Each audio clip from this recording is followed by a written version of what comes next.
online broadcast network, AfterBuzz TV. Over 20 million weekly downloads in over 150 countries, and your #1 source for after-show entertainment.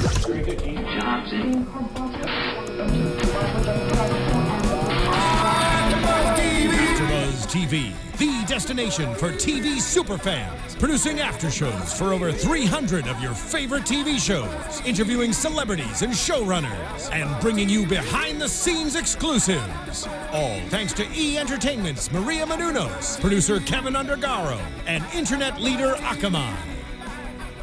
Now, let the buzz begin!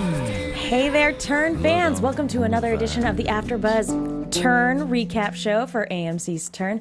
I'm your host, Megan Salinas. Unfortunately, Kristen Carroll can't join us today. Duty calls for General Carroll, but she will be with us again next week. This week, we have a very, very special guest calling in. That is General Washington himself, Ian Khan. If you guys want to participate in the conversation, you can use the hashtag ABTV Sorry, completely different show.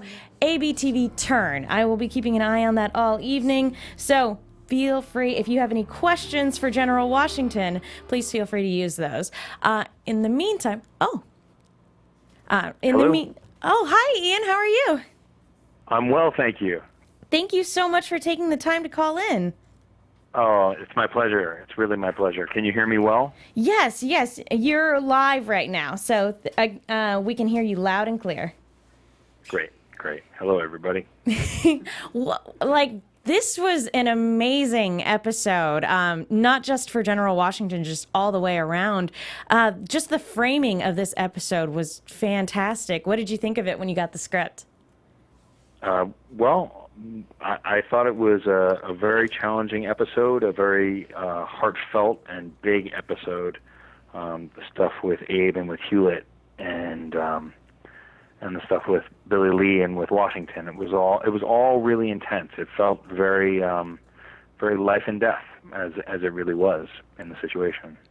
Yeah, and this is probably the most vulnerable and the most complex and conflicted that we've ever seen Washington. What was that like getting to play this time around? Yeah, it was amazingly challenging. This particular episode, it called upon really going to some dark places. I remember when Craig Silverstein told me about the episode right at the beginning of the season. He said, we're going to do an episode which is sort of the dark night of the soul for General Washington. And I thought, wow, okay, well, I don't know what that is. And so when I got it, I said, well, this is definitely the episode he was talking about. And I was somewhat amazed. I mean, you know, we understandably and rightfully think of General Washington as this great man, and I think that what the writers were taking the opportunity to do was, you know, Valley Forge was one of the most challenging times during the Revolution, and to depict the challenges of that time and of the men and of that world within one man behind the tent of General Washington with his closest, who becomes his closest ally, and Billy Lee through this evening, is what they were intending, and we certainly gave our all to it. No, and it was fantastic. And just the fact that this was kind of the framework which the entire episode was based around, going through flashbacks and then meeting again at the present and moving forward into the dark night from there. It was phenomenal to watch. No, I'm glad. It was intense to watch. For me, I watched with my wife as we do. And it was somewhat harrowing to watch. It was so intense, and to sort of, you know, you watch yourself on TV. Try not to watch yourself too much, but you watch yourself, you know, and you see what happened. And in a way, especially when you've gone so deeply with a character or with a scene, one might, I know I did tonight. You sort of go back to that place again and sort of feel it a little bit. And it was incredibly challenging. We had a wonderful director, Kimberly Pierce, who directed Boys Don't Cry, and Aida Kroll wrote the script, and the three of us, and Gentry White, who played Billy Lee, the four of us, we did something quite unique for television, as we had the opportunity to rehearse, and because we had so much material to work with and we had to go so deep with it, we really worked hard, and it was quite a force, and I'll always remember those days and nights. So you guys don't normally get the chance to rehearse when you guys go on set? No, it's more like you prepare yourself, and then you arrive on the day, and then you rehearse the scene that you're going to do that day. It's different than the theater. Some films rehearse, but it rarely these days, it seems. And with TV, it's very rare because you're doing so much material in such a short amount of time that you kind of just have to run with what you have, and you do your preparation and your work, and you bring it to the table, and everybody puts forth their best. So this was unique, and it was an amazing time, and will certainly be remembered. So they felt the need that there was a little bit more preparation needed for this one, a little bit more care. Actually, it just kind of happened. They didn't really ask us to do it. We sort of just met, and we said, maybe we should sit down and read this, and we read it, and I was like, hey, should we try it on our feet? Sure, we'll try it on our feet. And I was like, you know what, let's work on this.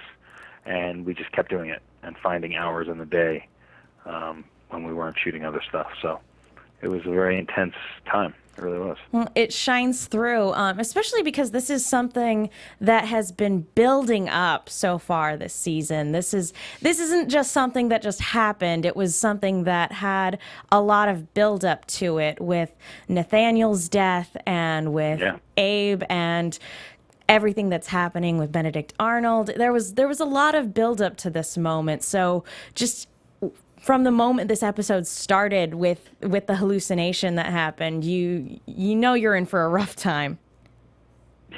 Yeah, he certainly went through it and put Billy Lee through it. Hard to watch that stuff, in a modern time. Watching somebody being treated so disrespectfully is very challenging. Especially when it's done by the father of our country and a man who many of us hold in the highest of esteem, as do I. But it's it's sort of peeking behind the curtain of who the man was. It does. It makes him it humanizes him quite a bit. Shows that he wasn't infallible, like we all like to believe he was. And I'll be honest, I was a little upset that he didn't apologize at the end of the episode. Yeah, we went back and forth and talked about that. And I spoke to the writer and I, and we discussed it, and she was very firm about it. It would not have been what would have happened during that time. He was still, it's a challenging thing, but he's a slave and owned. He's an owned man. And it was interesting because we were shooting this during the time of Ferguson, so it was very ripe. It was very ripe, and it felt like we were putting something on camera. Now, the only one of the things that relieves it is that the relationship, I'm sure you caught that Washington, you may not have caught it, Washington slips the watch that Lawrence gave him into Billy Lee's bag. Yeah, we did see that. And while the voiceover's going, colleagues that he holds in the highest esteem. That's right. And You're very smart, yeah. Thank you. And he did say thank you. But he didn't say I'm sorry. He said I require fresh paper. Yeah. It is hard. It's not exactly. I mean, you can sugarcoat it all you want, but it's certainly not after he almost chokes a man to death. It's not as respectful, but that was something that was a choice. It was a choice by the writer at the time, and she felt very strongly about it, and it certainly has an effect. It's understandable, but I'm not gonna lie. It was the first time the entire episode I was actually yelling at the screen. I was like, "Apologize! What's wrong with you?" But it was still a fantastic episode, and the scene. I had no idea that you guys spent so much time on it, but it makes so much sense. Probably my favorite was just the scene where they're playing the game together. Whist, I believe it's called. Whist. Whist. Yeah, that's right. Whist, that's right. And so there, Billy takes on the persona of him and his brother to using two different strategies to try to win the game. And it was just very fun to watch the game escalate from, he was pulling his punches to, okay, this is how I'm playing if I'm serious, to seeing the game escalate to a moment of violence on Washington's part. Yeah. Yeah, I think one of the things, and I remember reading this in the script, and it was very moving to me at the time, and then it just sort of became the map for the episode. But at the end of the scene with Lawrence, where they're in the woods together, and Lawrence, he says, "Please tell me," and then it ends, and in the script it said, "And we see the painting, the famous painting depicted." Now, what's interesting about that is that actually didn't really happen. The painting. People take that as they take so many things about General Washington as fact. It wasn't. It was an artistic interpretation of the time, and an artistic interpretation of the time is happening presently about that artistic interpretation of the time. General Washington, he had a very interesting relationship with religion. Some scholars, Mary Thompson wrote a book about Washington and religion, and many scholars go back and forth about it. He speaks so often about providence, but he never quite goes to God. He always sort of talks about this providence looking out. That the future is in his hands and that it will go well. So there was a certain faith, but he never put it into God terms. But again, that's something that historians sort of go back and forth on. But the painting itself was an artistic imagination at the time. As are many things about General Washington. I think we discussed last season that, he didn't have wooden teeth, he had ivory teeth, and he didn't chop down a cherry tree. It was a story that was made up. And he certainly told lies, as we see he had a spy ring. So he was trying to beat John Andre. So he was doing whatever he could. So this episode is a little bit of art imitating life, imitating art. Art imitating life, imitating art. Yeah. With the painting. Right. No, that is true, because we don't. Again, I know we talked about it last season, but yeah, we really don't think of him in those terms of being somebody who's conflicted. But this is his crisis of faith episode, and he's lost faith in himself, and it's fantastic to just kind of see him work through that like anyone would have to. Yeah, it's different, but the good news is, and I remember when episode 5 happened, I remember getting that script and reading that Nathaniel Sackett was going to die. Yes. One, it made me incredibly sad because Stephen Root is a wonderful man, and I like going to dinner with him. So all of a sudden, my buddy was not going to be on the show anymore, and so that was the first thing I thought. And the second thing I thought was, oh, man, what a great character. And the third thing I thought was, oh, no, it's Washington's fault, too, you jerk, you arrogant fool. And so we take that experience in episode 5, and then he turns to Ben, who just loves him like a son loves a father, going back to an earlier theme, and he treats him disrespectfully, and he's sort of, he's in a real spiral. He's in a real spiral. And it's funny because we don't think of General Washington that way. We think of the end result. We think of how he won, and he did win, and the great choices he made then, and then again later as the President of the United States, the first president, the wonderful choices he made then. This particular time in the war was very troubling, because if he lost and it looked like he was going to lose, everybody was going to die. And it was all on his shoulders. And I think Valley Forge was probably the darkest time during the Revolution.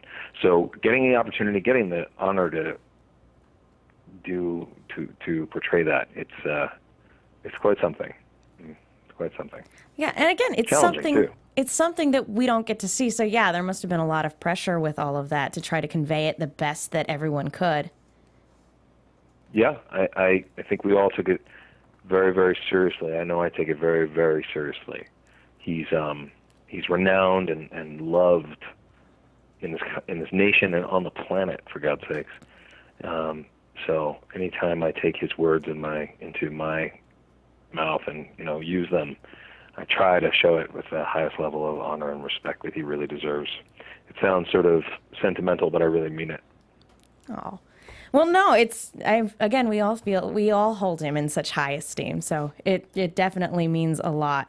But actually, my co-host, Kristen, actually wanted to ask a couple questions as well. One of them was about Nathaniel Sackett, and what was it like initially reading that script? Because I hate to say it, what a turn. That nobody saw that coming.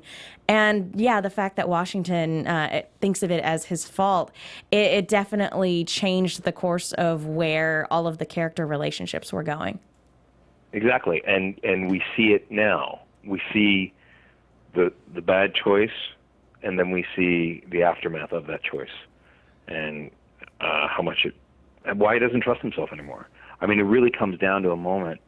It was early in the episode with Billy, where he's like, "We got to solve this problem," and Billy's freaking out, and he's like, "Yo, I don't know." Gentry White, who's wonderful to work with every day, and Washington looks at him and says, "We're going to decide right now, because if I'm going crazy, the doctor just came in and said you're going crazy. So if I'm really going crazy, I got to stop being the general, and I got to hand this over to somebody else. And because I'm not doing a very good job here. It's not going well. I keep losing. So it's really a major crisis of confidence, and it's hard to watch George Washington go through that. Hard to play him that way. Hard to watch him that. Hard for me to watch tonight. But at the same time, hopefully quite compelling. Hopefully something seeing into the eyes of a man that that we haven't looked at in quite that way before. It was very compelling. Kristen was actually also wondering about Washington's connection with Ben Talmadge this season, because we see, much like everything else, it's very much on rocky ground. So how has it been developing that, or kind of seeing that relationship kind of degrade as time goes on? It's hard. In the first season, Washington picks Talmadge out as sort of his boy. As the guy who's going to help turn the tide of this war. And then as the season starts, there's a lot of Talmadge is making a lot of mistakes, and Washington is getting routed regularly. He's like, "This ain't going well. Come on, man, step it up, Get it together, and then Ben." we have the whole incident with General Lee and the letter in episode 3. And Washington's like, "You're really messing up, dude." And then we get to episode 5, and Washington believes that Talmadge is messing up and really puts him in his place. And turns out that Talmadge was actually right. So watching Washington have to deal with the fact that his underling is so much smarter than him during this time is a big part of what the season's about, and hopefully it ends satisfactorily for people watching. It's certainly dealt with through the end of the season. It's certainly a major theme of all the way through the season finale. Oh, that's good to hear. But yeah, for poor Ben, it's hard to you can't really go back to viewing your hero as infallible when after something like that happens. No, and Washington can't look at himself as this infallible. It's really intense. I mean, he's in the forest and he's screaming, talking to his brother and saying, I'm not all that they think I am. And I think that you get given that much responsibility, you might find that moment, especially when times are so hard as they were here in Valley Forge. But it was a beautiful moment, because just with Lawrence there, because I just love the way he said, "No, I wouldn't let a murderer go free. I would do this, I would do this, but I also probably wouldn't have crossed the Delaware on Christmas, and I certainly wouldn't have won a war against a tyrant." And it was just a very, very well written, well acted, well shot scene. It was beautiful. Yeah, I thank you. Jesse Joseph Ruda plays Lawrence, and did a wonderful job. He's such a warm presence, and it's interesting to think of Washington as the younger brother. We always think of him as sort of the oldest and the wisest and the strongest. And, if we look back to his earlier days, he wasn't always so wise. I find it funny because at one point he says, "I've learned to tame my temper." And I'm like, "Not so much, dude. You're still getting pretty angry sometimes. At least today in the tent, you were pretty angry." But yeah, that was an amazing scene to shoot. It was an amazing experience.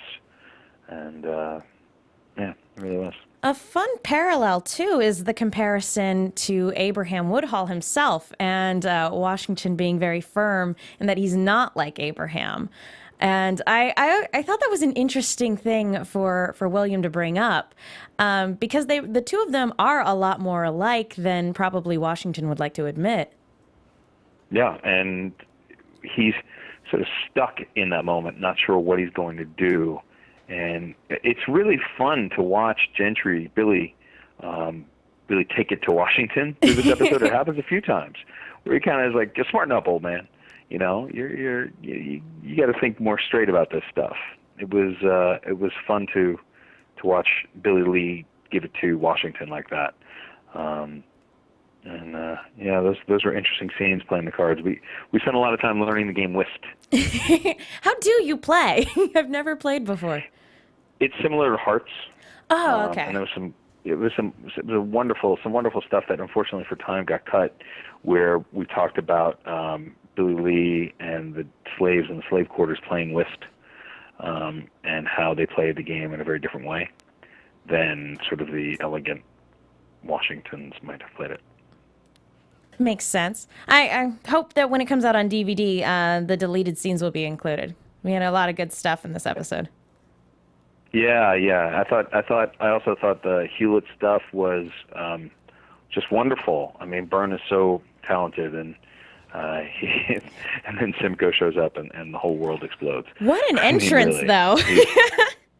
He's just electric. He's what an amazing actor. Both of those guys, and Jamie Bell as Woodhull and Kevin McNally in that scene. That was a very touching scene. So it was a very intense. I missed the ladies some, must say. I missed the Heather Lynn's and the Megan Warners and the Ksenia Solos, and John Andre. I mean, that's one thing, is like you get an episode like this, and there's so many wonderful characters on the show that you don't even get to see.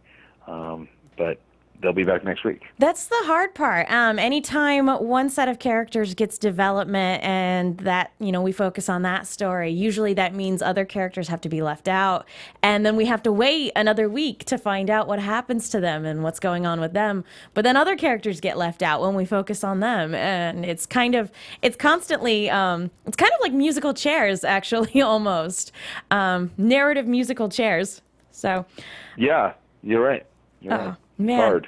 It is. I like watching J.J. Fields do his John Andre, and sort of everybody. Everybody's good. Everybody's really strong. No, it is really. It's a lot of fun when both Washington and John Andre are in the same episode, because they are such great tacticians, and it's just kind of fun to see them go, oh, okay, that side's doing this, and wouldn't it be like, it's probably best to move this, and to kind of play chess from far away with one another. Mm-hmm. Yeah, it's fun. It's fun. That is fun stuff. And I think next week we'll have more of that, and there will be an introduction of a very interesting and famous character who makes his first appearance on the show. Ooh, that's a fun tease. There you go.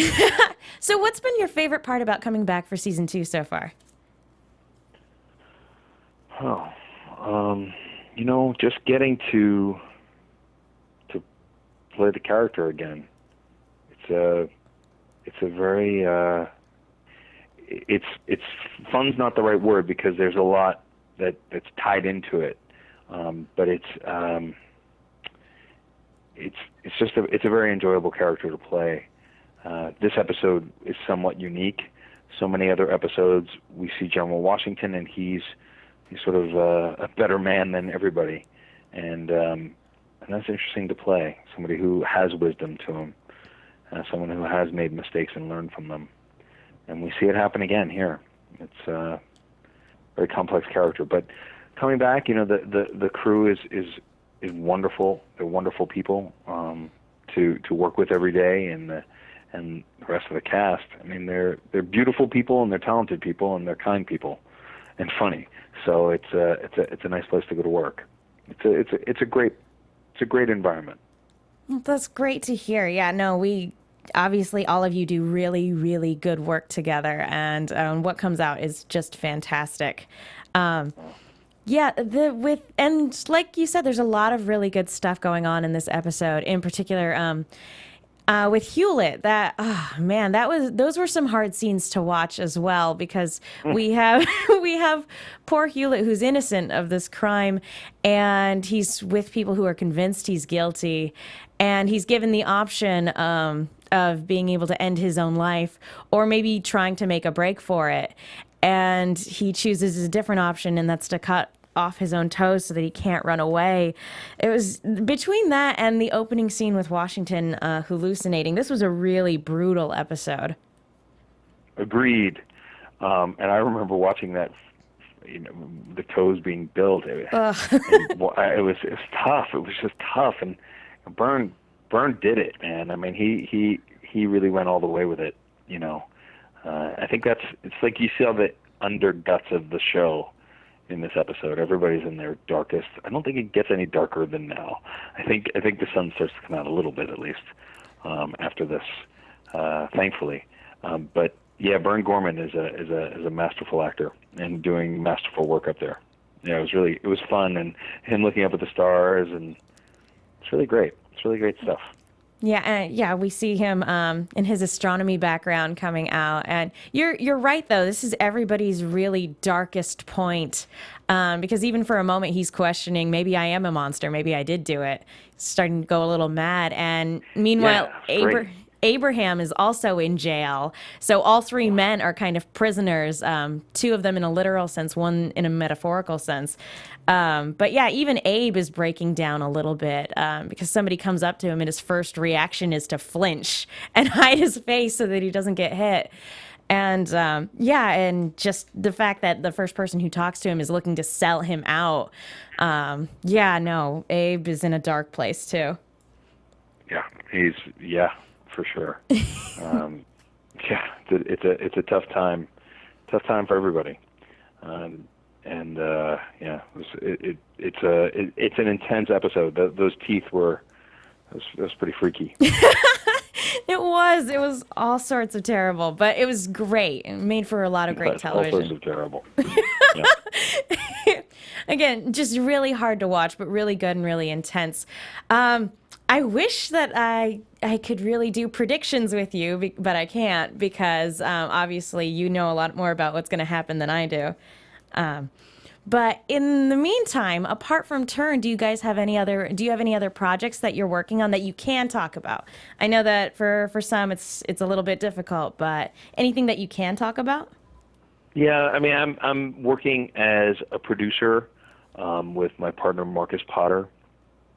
He's the artistic director of New York Rep, and we're looking at a new play by a playwright named Andrew Dolan, and we're considering producing that in the fall, and really largely waiting to see if Turn gets picked up for a third season, and also going back to Los Angeles for a few days. I work with Gary Marshall and his daughter Kathleen Marshall is my partner out in Los Angeles, and we create different television shows together. And so we're going to look into that as well, and be hopeful that AMC, AMC is such a magnificent network. I mean, they're world class. They're perhaps the best at what they do, and so we'll see if they give us a third season. It would be fantastic. It really would. It'd be great to go back and continue the story. Absolutely. We'll keep our fingers crossed, because this is a story we need to hear how it ends. I mean, obviously we know about the war, but I would like to see this story go on through the end of the war. That would, please AMC, that would make me very happy. Oh yeah, I think there's exciting stuff coming up, with John Andre and Benedict Arnold and Peggy Shippen.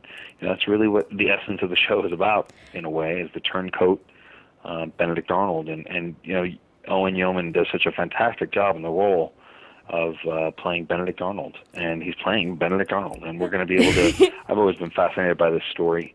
When I was a child, everyone would be like, "You're a real Benedict Arnold." And it was like the worst. It's synonymous with traitor. Yeah, the most famous traitor, and to see him played with such charm and power as Owen is doing on the show, it's exciting. We get to see these two men, Washington and Arnold, who have such high regard for each other, turn on each other, or certainly Arnold turn on Washington. So AMC, they like the show. And they're a really good network and smart. They're very smart people, and they know what's best for their network, and they'll do what's best for them. And hopefully that'll include a third season of Turn. Here's hoping. Actually, just since you mentioned Benedict Arnold, I wanted to know, what do you think of them building up Peggy and John Andre and Benedict Arnold as a love triangle?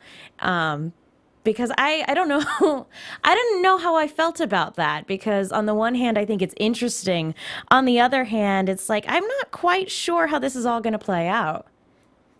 Well, I think that's kind of the fun, isn't it? You're not quite sure how it's going to play out, Fair enough. JJ Field's awfully cute, right? And Ksenia's beautiful, and like they're making goo-goo eyes at each other, and that's fun. And and then here comes Owen.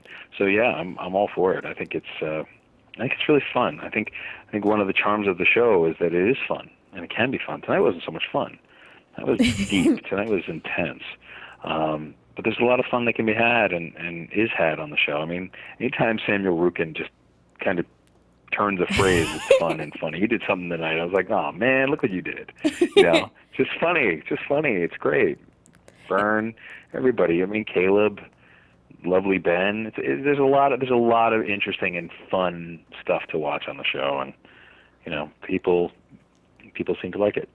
Well, yeah, no, at least I'm enjoying it for the most part. It's a ton of fun watching here at AfterBuzz. Where can people go if they want to find out more about you and about the work that you're doing?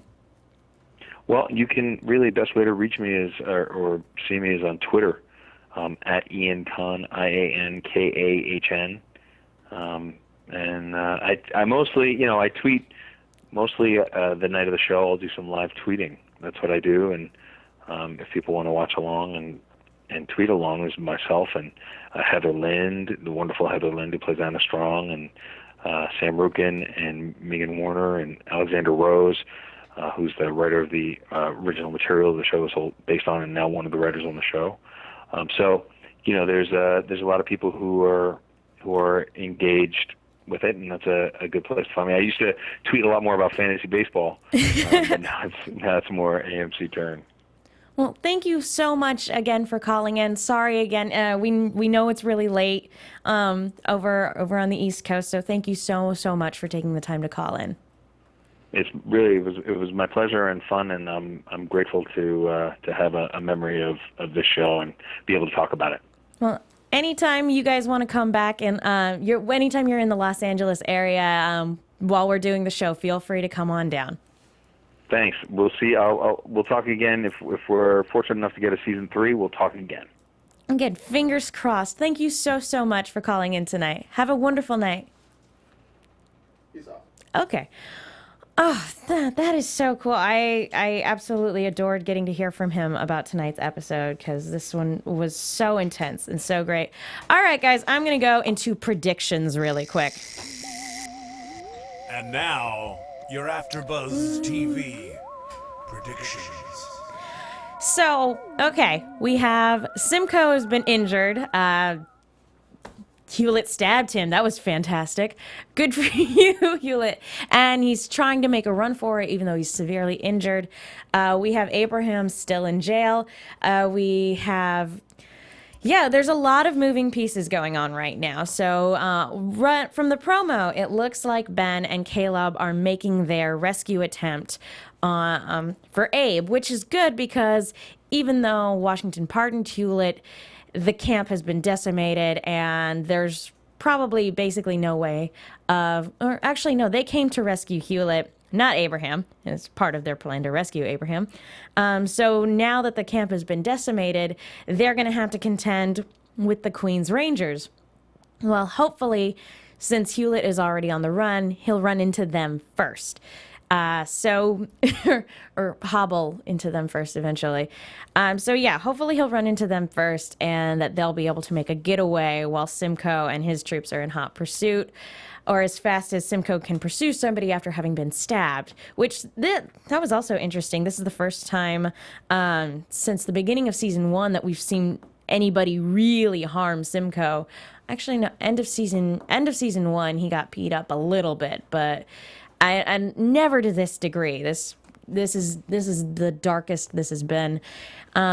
And meanwhile, Abe is still in jail. I think that Richard is finally going to pull a little bit of weight, because we saw him visit, but he didn't really do anything. He just kind of was there to lecture. So I think he's going to push a little bit harder to actually get Abe out, if he can muster it. I don't know. He looked pretty distraught after their conversation. So maybe it's going to take a little bit more to push him in that direction. Not sure. Hopefully, the relationship between William and George Washington will have changed moving forward. Hopefully that relationship will develop. And yeah, we've got more of Benedict Arnold coming up soon. So here's hoping with all of that. Well, folks, thank you so much for tuning in tonight. I really appreciate you guys tuning in, staying up. For those of you on the East Coast, staying up to listen. My co-host, Kristen Carroll, can be found at Kristen Carroll. So yeah, be sure to follow her on Twitter because she's fantastic, and she'll be back with us next week. I'm your host, Megan Salinas, and you can follow me on Twitter at TheMenguin. That's TheMenguin. I'm also on a bunch of shows here at AfterBuzz, including Orphan Black, Transformers, Robots in Disguise, Sailor Moon, bunch of stuff. I've also started writing articles for the movie Chick with 2 Ks. Be sure to check those out. Folks, thank you so much again for tuning in. We will see you next week. From executive producers Maria Menounos, Kevin Undergaro, Phil Svitek, and the entire AfterBuzz TV staff, we would like to thank you for listening to the AfterBuzz TV network. To watch or listen to other after shows and post comments or questions, be sure to visit AfterBuzzTV.com. I'm Sir Richard Wentworth, and this has been a presentation of AfterBuzz TV. Buzz you later. The views expressed herein are those of the hosts only and do not necessarily reflect the views of AfterBuzz TV or its owners or principals.